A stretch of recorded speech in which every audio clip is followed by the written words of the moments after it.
राजेंद्र प्रसाद जी जैन, श्रीमती ममता जी जैन, श्री प्रशांत जी जैन, श्रीमती दिव्या जैन, पारस जैन, भरत जैन एवं समस्त परिवार, मुंबई।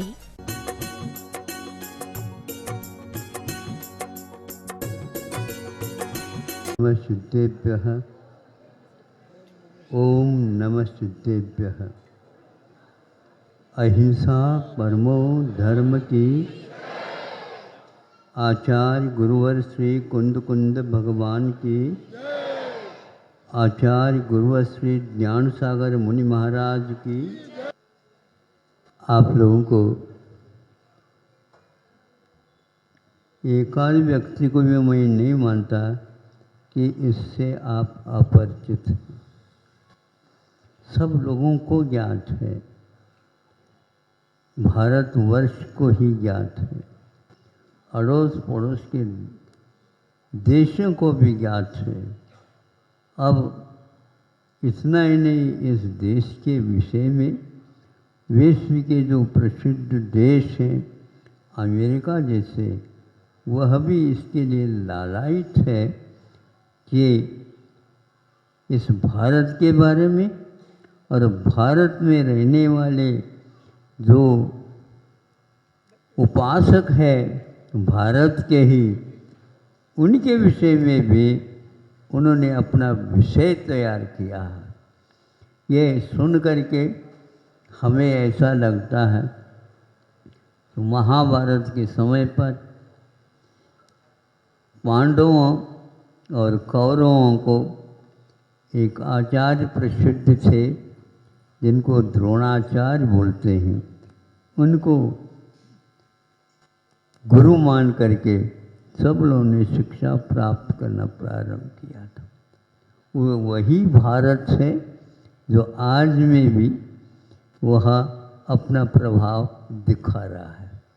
उसका एक प्रसंग कि सबको वहाँ पर समर्पित होकर के विद्या देने के लिए भर्ती कराया जा रहा, और उसके साथ साथ कौरव और पांडव सब मिल करके, ये भले ही पार्टियां हो, यूँ कहो पक्ष विपक्ष में विभाजित हो, लेकिन इस कार्य के लिए तो सब एकमात्र राष्ट्र का ही पक्ष रखते थे।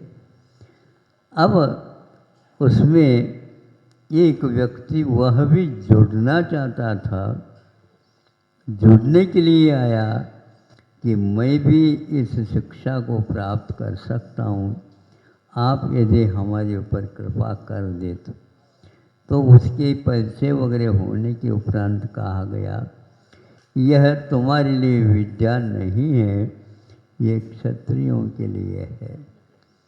ठीक है, मैं उसके लिए योग्य नहीं है तो मैं आपके विपरीत तो नहीं सोचूंगा, फिर भी जिज्ञासा एक वो ऐसी वस्तु होती है अध्ययन के लिए, उसको कोई मना नहीं कर सकता। फिर भी आप लोगों ने सोचा है मेरे विषय में, तो कोई बात नहीं।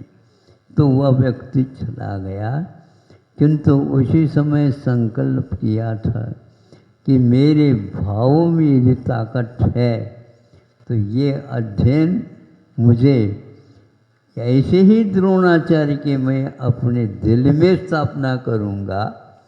और एक वृक्ष के नीचे उसने एक बिंब की स्थापना करके और प्रतिदिन करता था, और इसकी उपासना के साथ अपनी जिज्ञासा को, अपनी भावना को पूर्ण करने के लिए ऐसे छोड़ूं तीर, इधर से छोड़ूं तीर, किधर छोड़ूं तीर, यह तीर तीर तक पहुंच जाए, तीर में तट होता है कि मैं इस विद्या में पारंगत हूँ। और ये करता करता उसके पास पूरी वह विद्या आ गई। आपको ज्ञात होगा, ये कथा हमने दूसरी या पहली कक्षा में पढ़ी थी, किंतु ये कथा आज भी आप लोगों को झकझोर करती है कि यहाँ की भारतीयता क्या है। कोई व्यक्ति धर्म का पालन करना चाहता है तो उसके लिए मार्ग यहाँ पर कभी अवरुद्ध नहीं था और नहीं है, लेकिन तो पात्र के अनुसार ही सब कार्य होना चाहिए। कालांतर में ये हुआ ऐसा है कि एक पेड़ के ऊपर आम लगा हुआ था, उस आम को एक तीर के माध्यम से अर्जुन ने गिराना चाहा। उसी समय दूसरी तरफ से भी वहीं पर जहाँ राम का तीर पहुँचा था वहीं पर वह भी गया और वह आम नीचे आ गया। तो आते ही अर्जुन ने पहले उसको लेना चाहा, लेकिन कहा नहीं, हमारा भी तीर वहीं पर गया है और वह आम के तोड़ने में यह भी तीर काम कर रहा है। तुम कौन हो, कैसे हो, कहाँ से आए हो, आदि आदि अर्जुन ने पूछा, उसका उत्तर दिया। तुम्हारे गुरु कौन है? हमारे गुरु द्रोणाचार्य जी हैं। सोचो विचार करो, थे द्रोणाचार्य? नहीं थे, लेकिन भावों में उन्होंने स्वीकार कर लिया था। यह सब बात वहाँ तक पहुँच गई। पूछा गया द्रोणाचार्य ने, तुमने कैसा सीखा, क्या सीखा? तो ये सब आपकी कृपा है, आपने मुझे यह रास्ता बताया।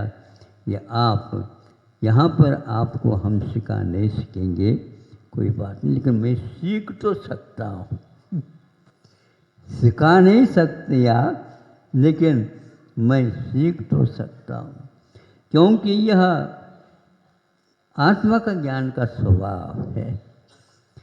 क्यों नहीं प्राप्त किया जा सकता?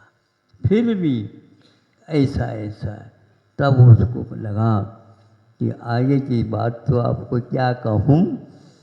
इतना अवश्य है कि अर्जुन इसमें दंग रह गया कि यह क्षत्रिय का होते हुए भी ये एक ऐसा पवित्र आत्म तत्व जिसने इसको इस प्रकार से स्वीकार किया। सारे होने के उपरांत भी एक बात और, वहाँ पर कुत्ता भौंकता हुआ आ गया और उसके लिए तीर दिखाने लगे।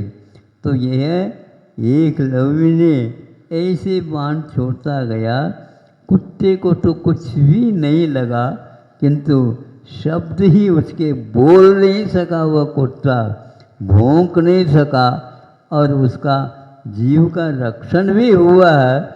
तो इस प्रकार शब्दों को भेजने की क्षमता, शब्द किसी काव्य में नहीं आ सकती, लेकिन उस तक पहुँचने की क्षमता इन विद्याओं में थी।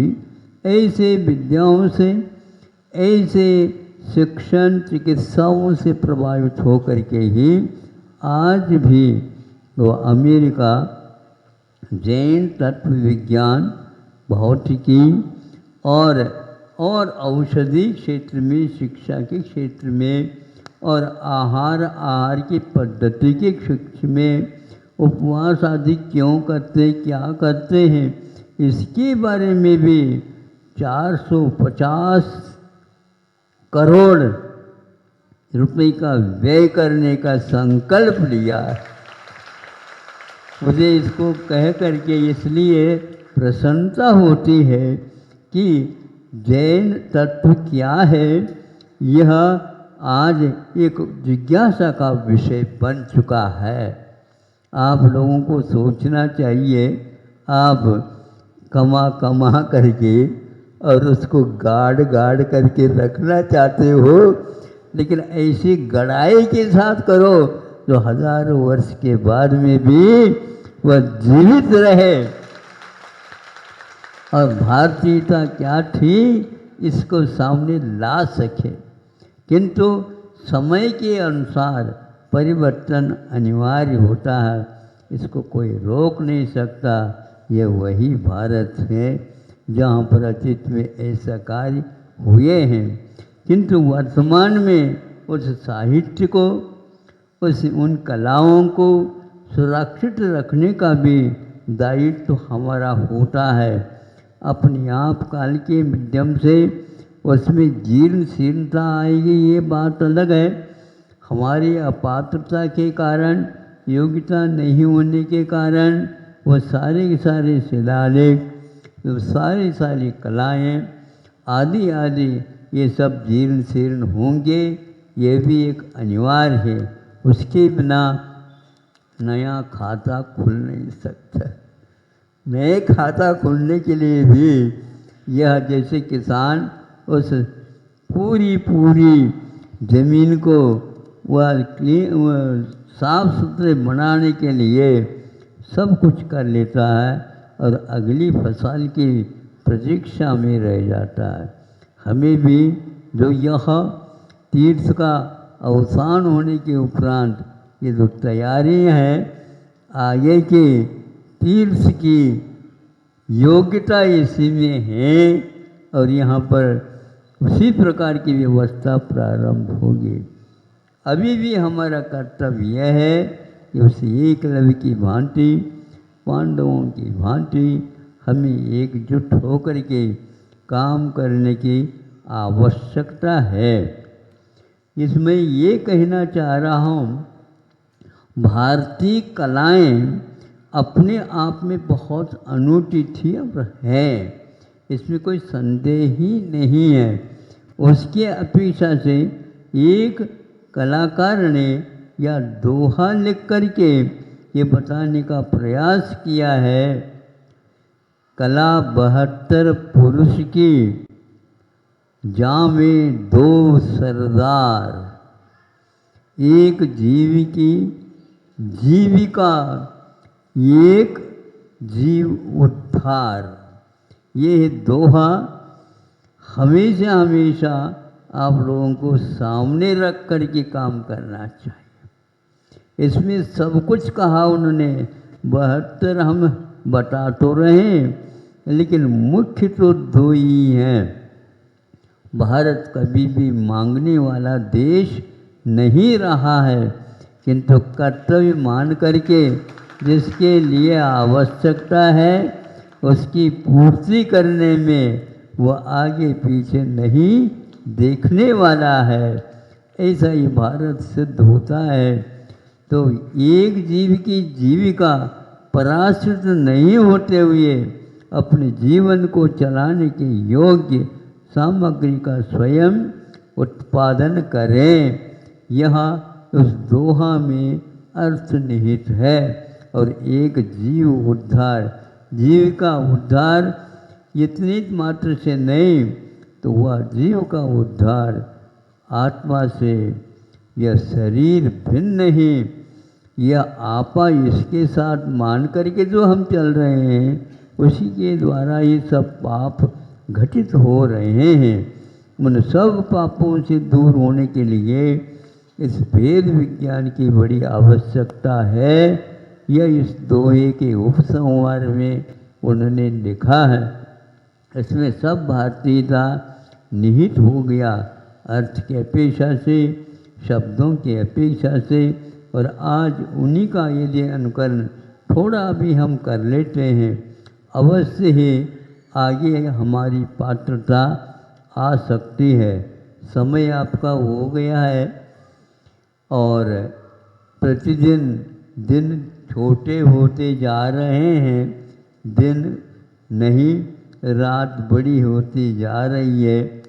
चातुर्मास का भी अंतिम छोर के तरफ गति तीव्र गति से के साथ बढ़ रही है। क्रम प्रवचन का और पूजन का इत्यादि का प्रतिदिन का बंधा हुआ है। हमारा कहना है वही व्यक्ति चतुर माना जाएगा। इस समय का सदुपयोग, जिस प्रकार आप धन की संपदा का संरक्षण चाहते हैं, उसी प्रकार संस्कारों के संरक्षण के लिए समय का सदुपयोग करके साहित्य इत्यादि का आलोड़न करते रहना, क्योंकि वह दुकानदार माना जाता है सही सही मायने में कि अपनी लेखा जोखा रखता है, लिख करके और सरसरी निगाह से उसको देखता रहता है, दुकान चल रही है क्या नहीं, सही सही सही सही दिशा की ओर यदि दुकान नहीं है तो दोनों कानों से सुन लो ये दुकानदार। दुकानदार किसको बोलते हैं? गुरुजी कहा करते थे प्रत्येक के पास दो कान है, दोनों कानों से सुन लो दुकानदार कि यह एक प्रकार से तुम्हारी दुकान चलने वाली नहीं है, इसमें सब समाहित हो रहा है। कुछ ऐसे जैन साहित्य में विकृतियाँ आती चली जा रही हैं जो विद्वान संस्कृत और प्राकृत के नहीं हैं, उनको हिंदी की और जो कोई भी तात्कालिक भाषा में लिखा है उनकी शरण ले करके अर्थ निकालने का प्रयास किया जा रहा है, किया जा चुका है। आगे भी उनके भाव यही है, यही हमारा सही है, ऐसी जो धारणा बनाए रखी है उनके लिए हमारा कहना है अभी 18,500 वर्ष शेष है। अभी आप अवसान की बात करो, अब की बात करो और उसके संरक्षण में जैन समाज को लगे रहना है, क्योंकि अमेरिका जैसे राष्ट्र के सामने ये साहित्य अवश्य ही काम करेगा और संस्कृत और प्राकृत के बारे में भी जीवित रह करके उसको हम अच्छी ढंग से सुरक्षित रख सकें, आचार्यों का परिश्रम उपयोग में आ सके और हम उसका सदुपयोग करके सद्गति की पात्र बन सकें। यही संक्षेप से आज आप लोगों के सामने कहना था। अहिंसा परमो नमस्तुतेभ्यः। ओम नमस्तुतेभ्यः। आचार्य गुरुवर श्री कुंद कुंद भगवान की, आचार्य गुरुवर श्री ज्ञान सागर मुनि महाराज की। हाँ सुनो सुनो,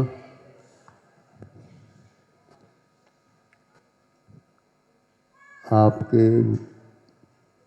शब्द कब व्यवधान उपस्थित करते हैं और कब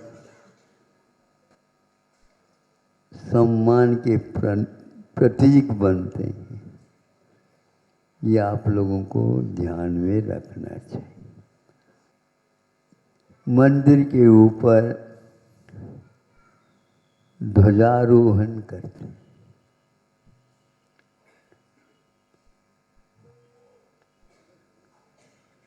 उस ध्वजा को क्यों उसका आरोहण होता है यह भी ज्ञात है। वह ध्वजा हम ध्वजा पहराएंगे, न आप पहराएंगे न ही आपके कोई बंधु वो पहना सकते, कोई भी नहीं कर सकता। आपकी मन की बात मन में रह जाएगी और वह कब आपको आनंदित कर सकता है, तब जब वहाँ पर खूब जोर से हवा आ जाती। हवा यदि नहीं आए ध्वजा का आरोहण संभव नहीं है। अब हमें सोचना है, हवा ने ध्वजा को पहरा दी और आप मान लेते हैं मैंने ध्वजा को पहरा दिया। ये कितना सफेद झूठ है ये। मैं इसलिए कह रहा हूं, जब झूठ होता है इसको सफेद क्यों कहा आपने? तो आचार्यों ने उसको उत्तर दिया है, सत्य को जब कटु कहा जा सकता है तो झूठ को सफेद क्यों नहीं कहा जाए?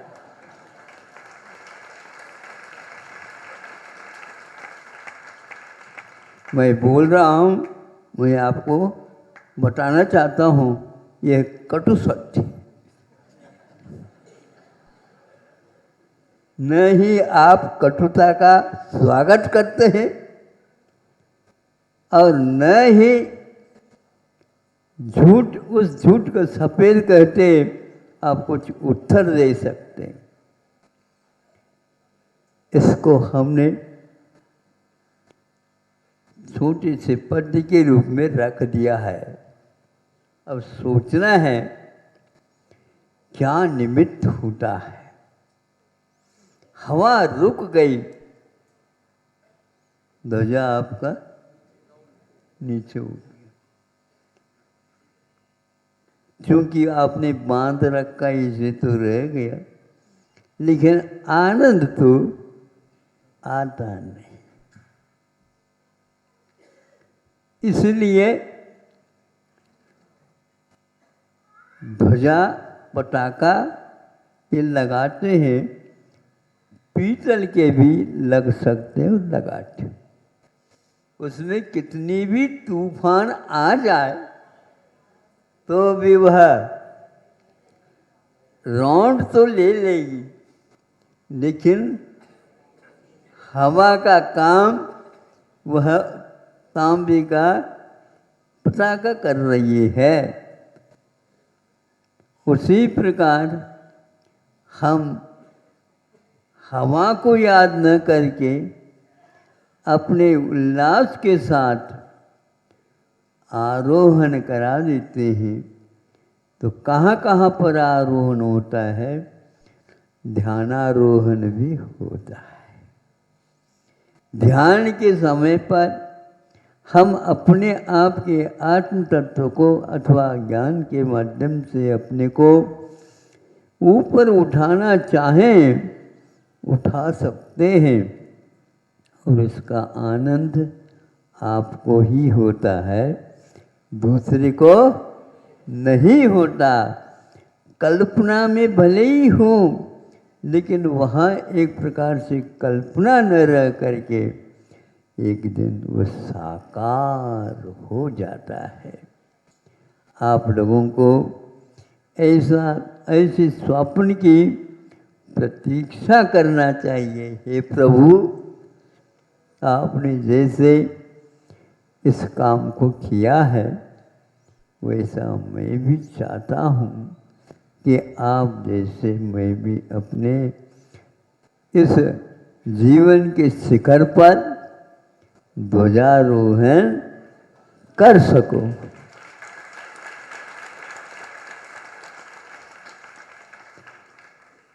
ध्वजा को न ही आपके तालियों की आवश्यकता है और न हवा की प्रतीक्षा है, लेकिन हम अपने भावों में उदासीनता लाते हैं। देखो, हमने बहुत प्रयास किया, लेकिन हवा ही नहीं चल रही है। आपने किसी भी अच्छे कार्य में बुरा करने के लिए हवा दे दिया हो समझ रहे हो? थोड़ा सा वाक्य घुमावदार है, आप लोग भी घुमाते होंगे, तो हम भी अपने प्रवचनों में घुमाने का प्रयास करते हैं, क्योंकि आपके आदि है, आप आदि है, घुमाने के लिए। ये घुमाना छोड़ दो और सुलगा करके हवा और देते जाओ, ये ठीक नहीं है। जीवन में यदि आपने सुलगा दिया और किसी को जलाने का अभिप्राय किया, गले, किंतु दीपक भी जलाया जा सकता है, जलाने के लिए दिया जाता है। यह बहुत ही उत्कृष्ट भाव का प्रतीक, क्योंकि हमने वहाँ पर आप कहते हैं ये श्री जी के सामने दीपक जलाए।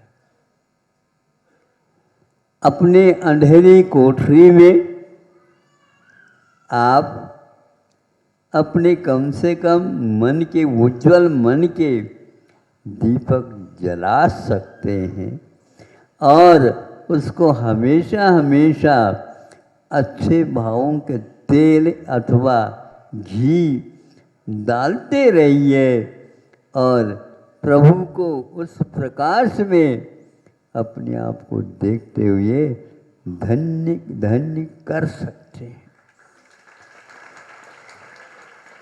यह कल्पना नहीं, किंतु ये धारणाएं हैं।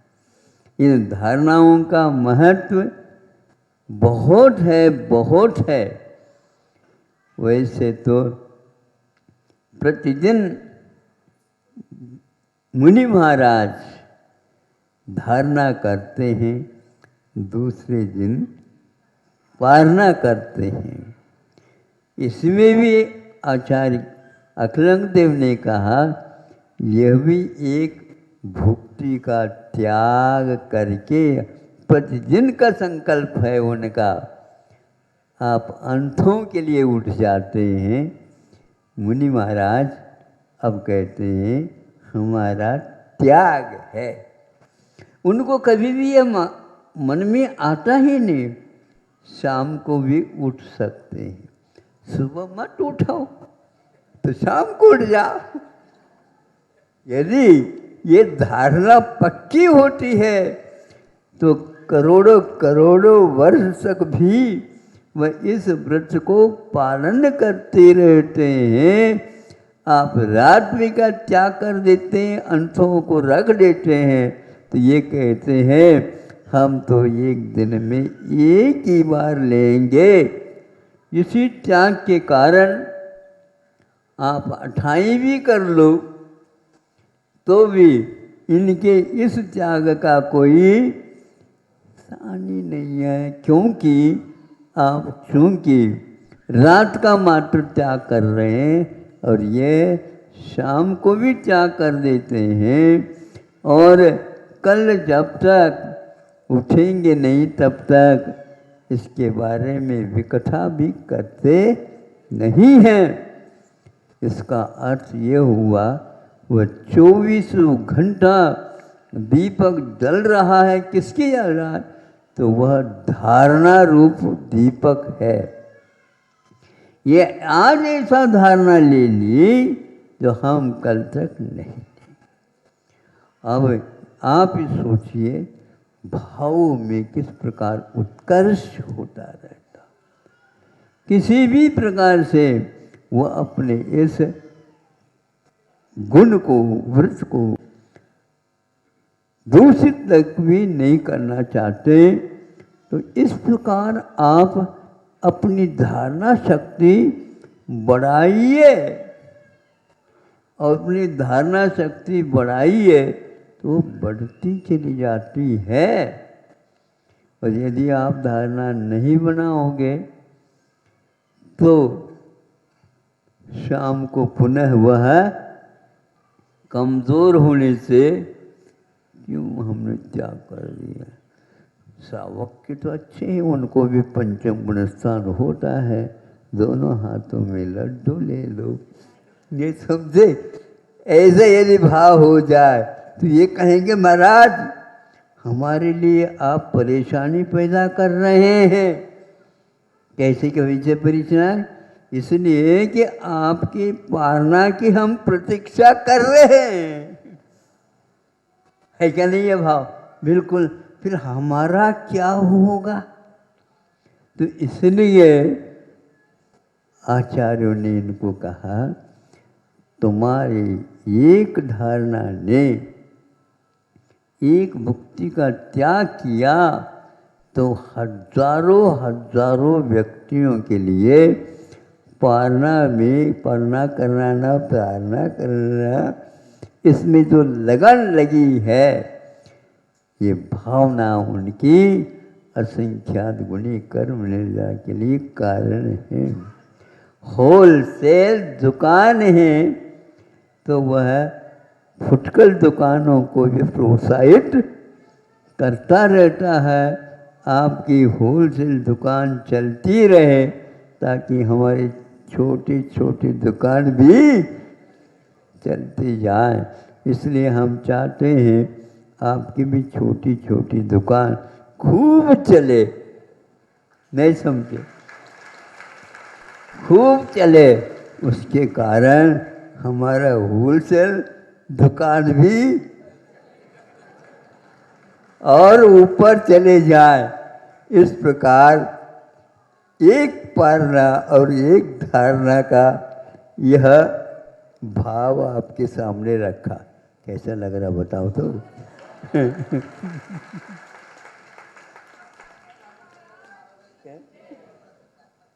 यही तो हुआ है। तो इसमें कोई किसी को घाटा है ही नहीं। तो इस प्रकार अपनी कल्पना नहीं, ऐसी धारणा बनाओ। ये कहाँ है? समय सार में भी धारणा की, विशुद्धि की, प्रतिक्रमण की, निस्सरण की, आदि आदि की कथा कही है। उसमें एक धारणा भी है।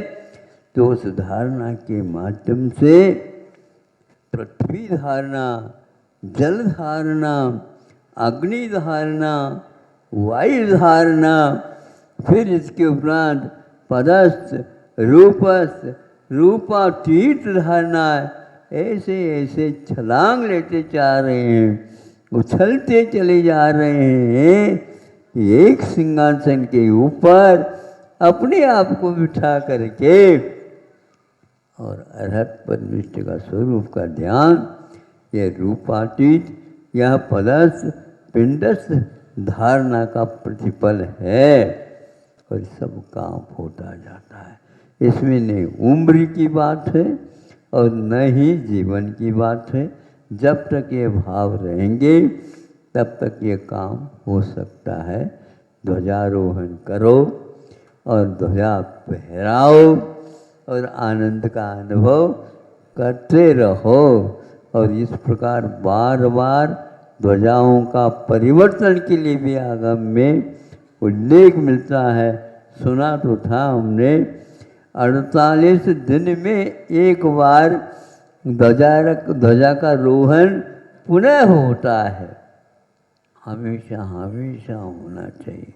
हमारे यहाँ ध्यान जब बताया, उस ध्यान में भी श्रेणी बताई। श्रेण्यारोहणात् पाक, श्रेणी के आरोहण से नीचे और श्रेणी के आरोहण होने के उपरांत ऊपर चले गए तो वह ध्वजा कभी भी उतरेगी नहीं और उसको चढ़ाने की कोई आवश्यकता नहीं। ये ध्यान रहे कि शिखर से भी, कलशा से भी ऊपर ऊपर ध्वजदंड से बंधा हुआ वो ध्वजा अनंत काल के लिए फहराते रहो। यही एकमात्र जीवन का लक्षण हुआ। अहिंसा परमो।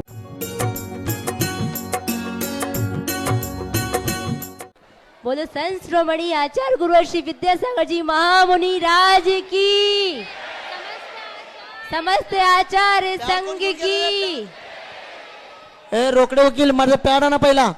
रोकडे वकील, पॅड घ्या, पॅड पहिला माझा. खाली फॉर्म आहेत माझे त्याच्यात.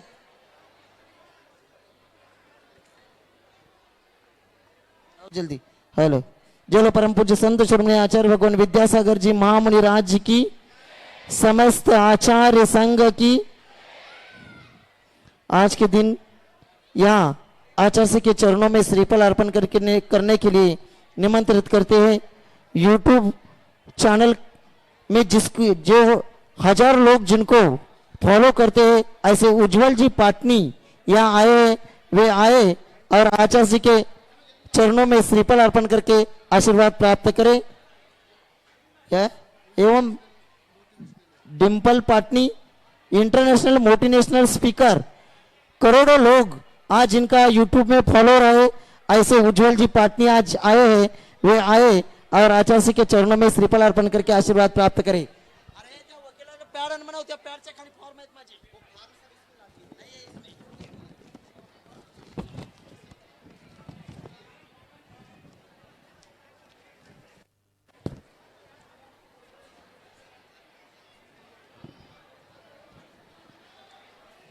हेलो, शास्त्रदान के लिए निमंत्रित करते हैं राजगोंडा सुरगोंडा पाटिल मजले निवासी। इन्होंने आज के दिन 2,02,202 रुपए की एक प्रतिमा जी सहस्कूट में विराजमान करने के भाव रखे वे आए और आचार्य को शास्त्रदान करने।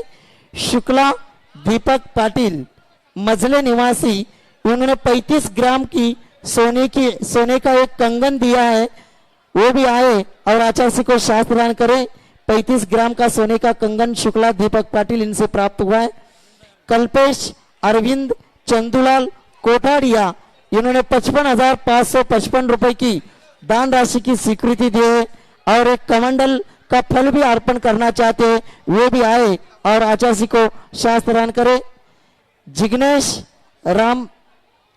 रामलाल कोठाड़िया, कुठलं गाव आहे, छत्र चमर महामंडल के लिए 55,555 रुपए की दान स्वीकृति दिए, वे भी आए और आचार्य के चरणों में श्रीफल अर्पण करके आशीर्वाद प्राप्त करें। संजू जैन, प्रशांत जैन, अंजलि मानसी कमला नगर आगरा निवासी, इन्होंने भी इन्होंने भी 55,555 के छत्र चवर महामंडल के लिए दान राशि स्वीकृति दिए, वे भी आए और आचार्य को शास्त्रदान करें। पल्लवी अभय जी डेरे पुणे निवासी, इन्होंने भी सुवर्ण दान दिया है, वे भी आए और आचार्य जी के चरणों में श्रीफल अर्पण करके आशीर्वाद प्राप्त करें। सुमित संतोष कुमार दोषी पंडरपुर सोलापुर निवासी, इन्होंने भी 55,555 की दान राशि की स्वीकृति दी, वे भी आए और आचार्य को शास्त्रदान करें। देवेंद्र कुमार जैन, सुदेश कुमार जैन जयपुर निवासी, वे भी आए और आचार्य को शास्त्रदान करें। लक्ष्मचंद्र जैन विपुल प्रतीक उज्जैन निवासी, वे भी आए और आचार्य को शास्त्रदान करें। सुभाष चंद्र जय कुमार जी, नितिन कुमार जी, सचिन कुमार जी, नवीन अपूर्वा आयुष ईशांत वारुद औरंगाबाद निवासी, वे भी आए और आचार्य को शास्त्रदान करें। जिनेन्द्र देवलाल गोडके जळगाव निवासी, वे भी आए और आचार्य को शास्त्रदान करें। अरिहंत ज्योति मुकेश कुमार जैन बहेरिया परिवार नागपुर निवासी, इन्होंने भी दान स्वीकृति दिए, वे आचार्य को शास्त्रदान करें। दिनेश जी पहाड़िया, रेणु जी पहाड़िया अंधेरी मुंबई, वे भी आए और आचार्य को शास्त्रदान करें। विदुषी कुशल गांधी दाहोद, इन्होंने भी 5,55,555 की दान राशि की स्वीकृति दी, वे भी आए और आचार्य को शास्त्रदान करें।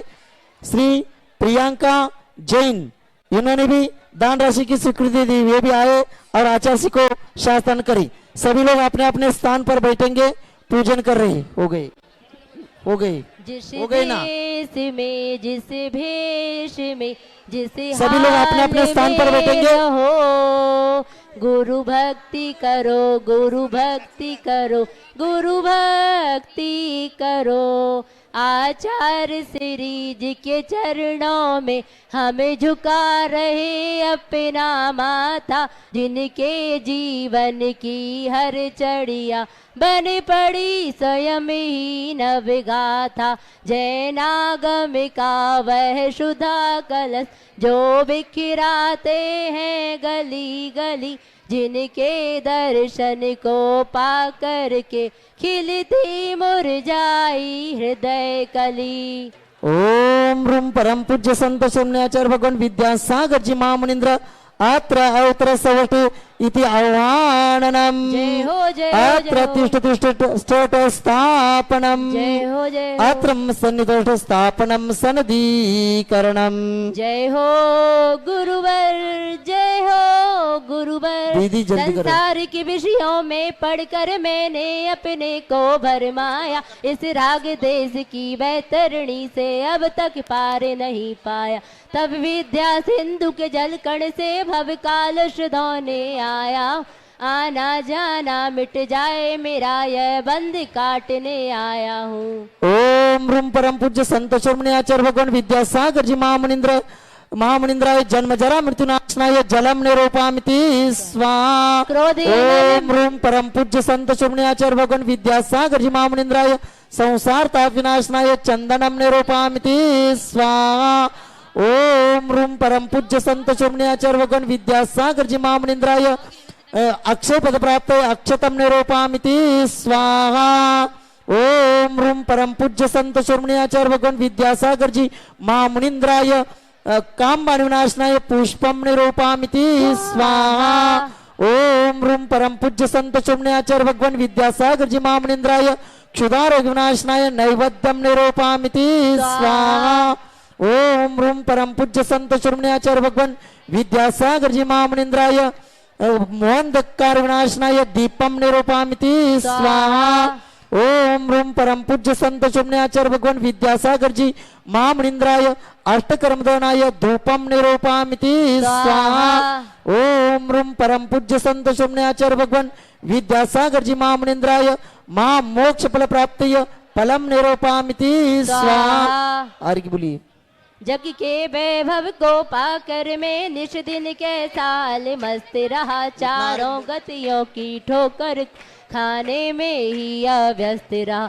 मैं हूँ स्वतंत्र ज्ञाता दृष्टा, मेरा पर से क्या नाता है, कैसे अनर्घ पद पा जाऊं यह भक्ति भावना भाता है। ओम रूम परम पूज्य संत शून्याचार्य भगवान विद्यासागर जी महामुनींद्राय अन्नर्घ्य पद प्राप्त अर्घ्यम निरूपामिति स्वाहा। भावों की निर्मल सरिता में अब गाहन करने आया हूँ, सबका सारा दुख दर्द हरो ये अर्घ मिटने लाए। हे तपो मूर्ति हे आराधक हे योगी सर हे महासंत, अरुण कामना देख सके युग युग तक आगामी बसंत। ओम रूम परम पूज्य संत शून्याचार्य भगवान विद्यासागर जी महामुनींद्राय अन्नर्घ्य पद प्राप्त जयमाला पूर्णार्घ्यम निरूपामिति स्वाहा। नमस्तु भगवान नमस्तु नमस्तु नमस्तु। ओम नमः शुद्धेभ्यः ओम नमः शुद्धेभ्यः ओम नमः शुद्धेभ्यः।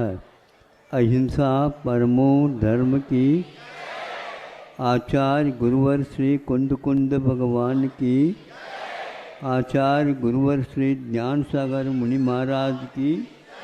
जय परम पूज्य संत शून्याचार्य भगवान विद्यासागर जी महामुनि राज्य की, समस्त आचार्य संघ की। सुनो सुनो सुनो सुनो सुनो। अरे कोई नारा नहीं लगाएंगे अभी।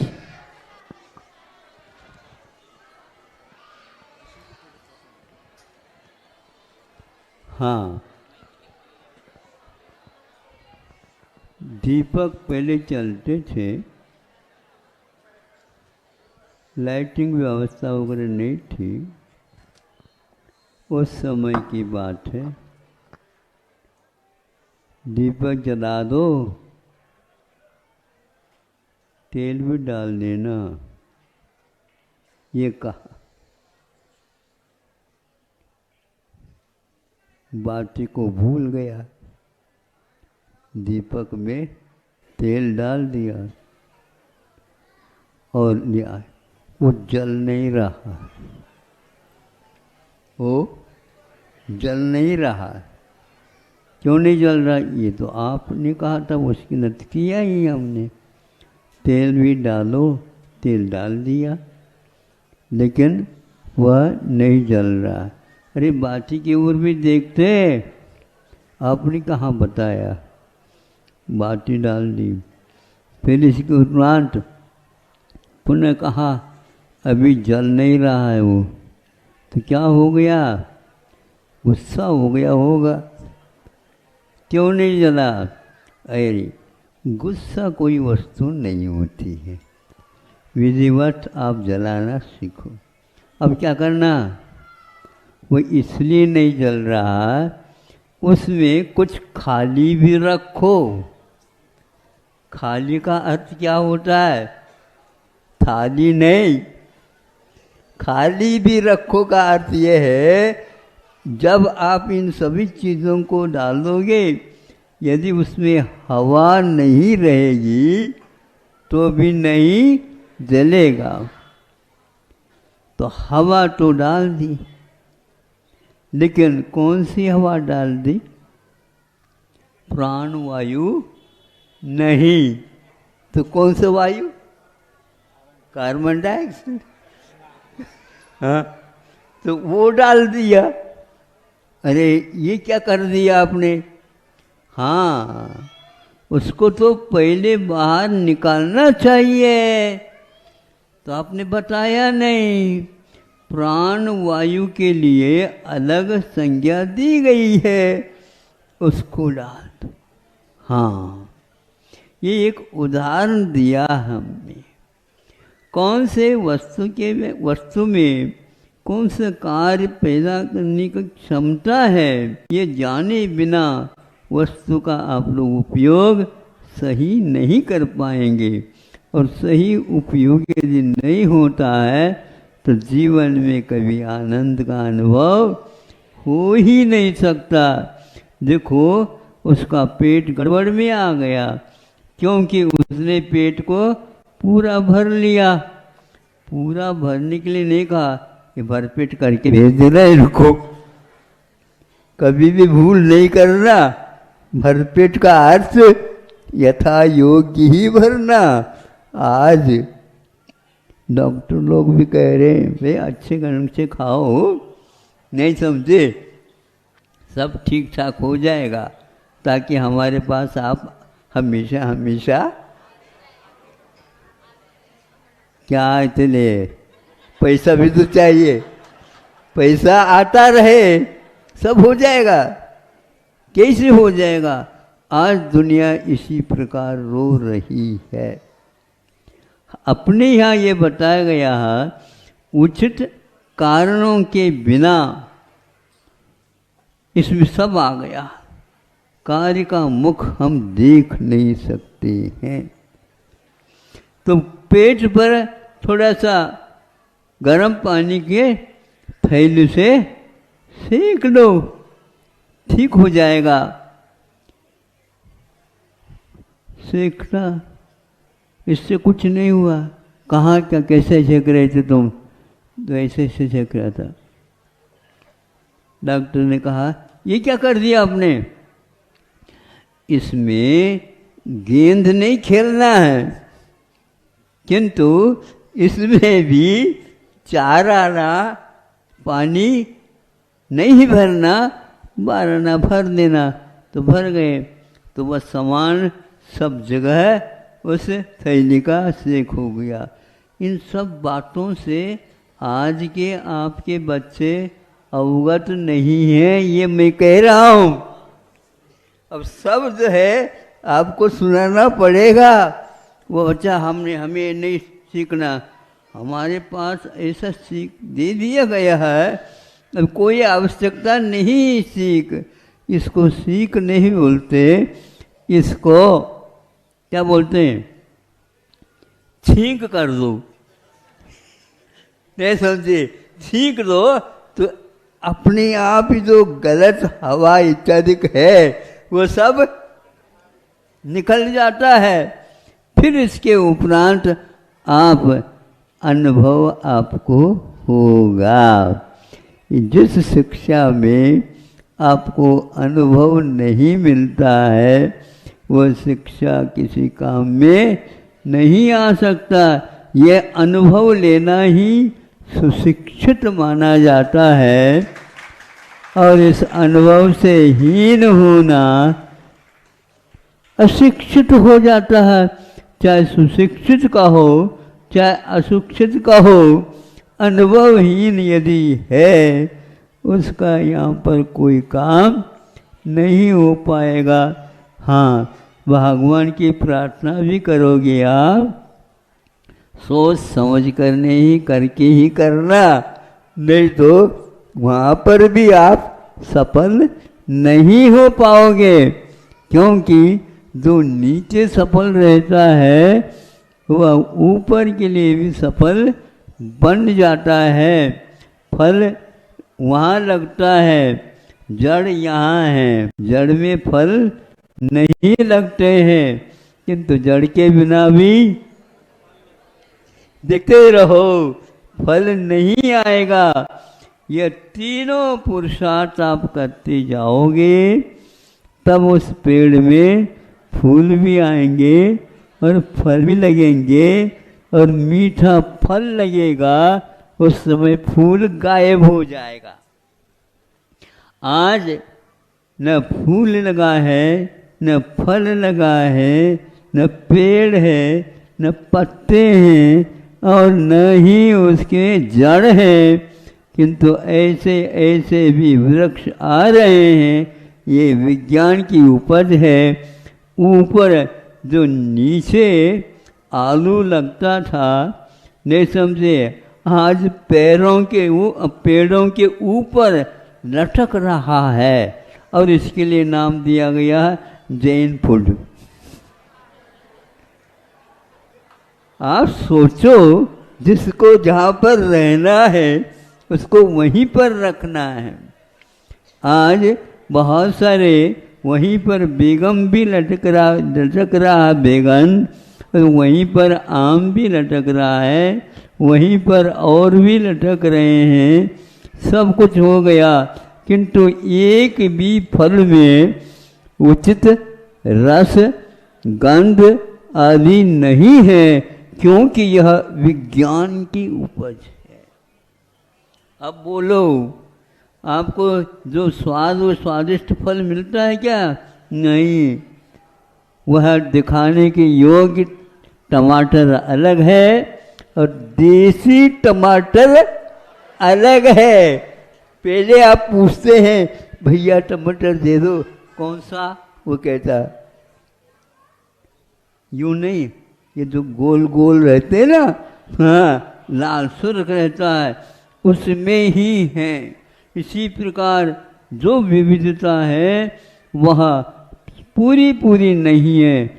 देशी आप यदि बनोगे सुख पाओगे, अनुभव आएगा।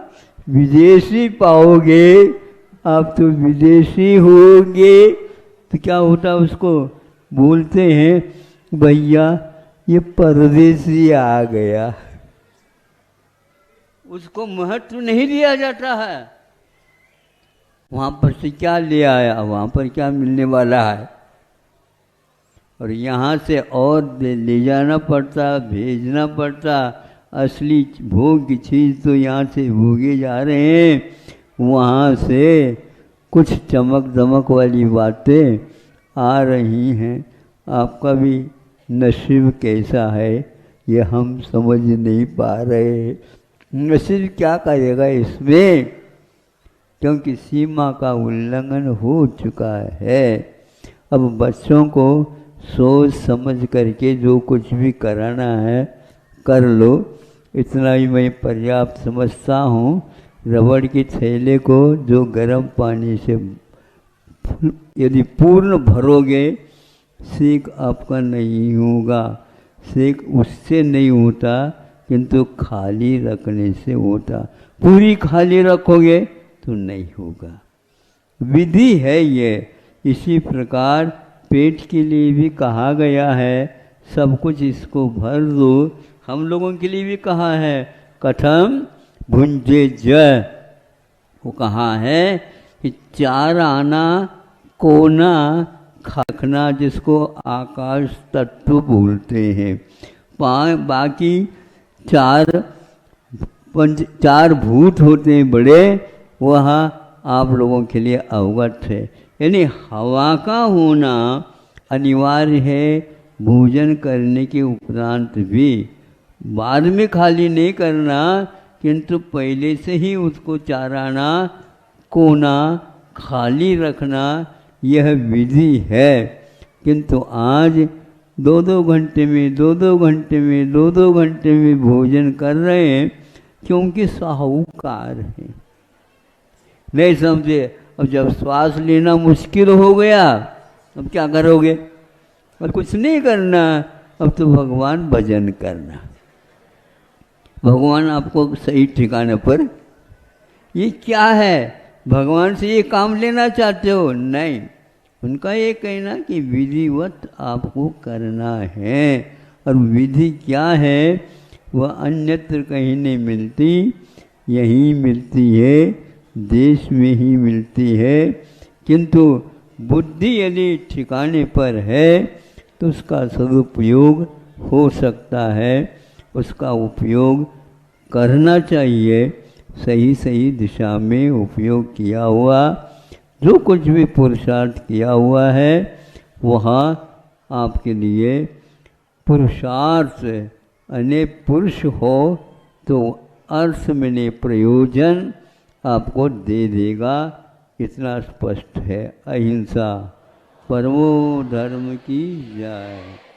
जय परम पूज्य संत शिरोमणि आचार्य भगवान विद्यासागर जी महामुनि राज्य की, समस्त आचार्य संघ की। आचार्य जी की प्रेरणा से आत्मनिर्भर भारत के निर्माण में अहिंसक हथकरघा, वस्त्र एवं खादी की उपयोगिता, इस विषय पर निबंध प्रतियोगिता का आयोजन किया गया है। इस कार्यक्रम के पुण्यार्चक थे श्री राजेंद्र प्रसाद जी जैन, श्रीमती ममता जी जैन, श्री प्रशांत जी जैन, श्रीमती दिव्या जैन, पारस जैन, भरत जैन एवं समस्त परिवार, मुंबई।